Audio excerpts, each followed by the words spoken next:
Le mot paix est courant dans la plupart des langues. Quand on parle par exemple de traité de paix ou des temps de paix, on entend l'absence de guerre. Dans la Bible, le mot paix peut traduire l'absence de conflit, mais il indique également la présence de quelque chose de meilleur à la place.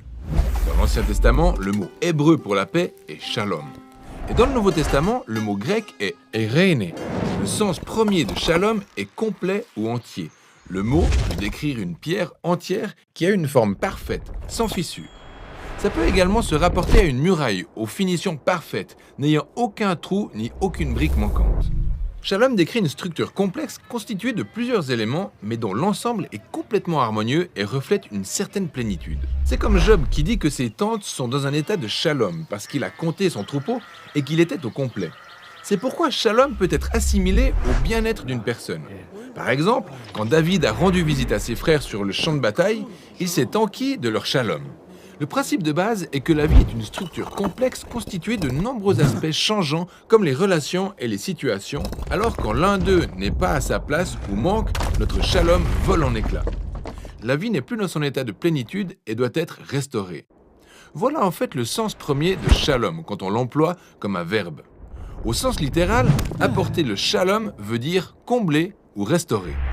Alors, Salomon apporte le shalom au temple inachevé quand il le termine. Ou, si notre animal endommage accidentellement le champ de notre voisin, on shalom ce dernier par une restitution complète de ce qu'il a perdu. Vous prenez ce qui manque et vous le restaurez dans son intégralité. Il en est de même des relations humaines. Dans le livre des Proverbes, restaurer et guérir une relation brisée, c'est apporter le shalom. Dans la Bible, quand des royaumes rivaux font le shalom, ça ne veut pas seulement dire qu'ils cessent de se battre, mais qu'en plus, ils commencent à œuvrer ensemble dans l'intérêt l'un de l'autre. Cet état de shalom est ce que les rois d'Israël étaient censés cultiver, mais ça s'est rarement produit. Ainsi, le prophète Ésaïe espérait la venue d'un futur roi, un prince de shalom dont le règne apporterait un shalom éternel. Un temps où Dieu ferait une alliance de shalom avec son peuple, rectifierait tous les torts et réparerait tout ce qui était brisé. C'est pourquoi la naissance de Jésus dans le Nouveau Testament a été annoncée comme l'arrivée d'Eirene. Rappelez-vous, c'est le mot grec pour paix. Jésus est venu offrir sa paix aux hommes. Il a d'ailleurs dit à ses disciples « Je vous donne ma paix ».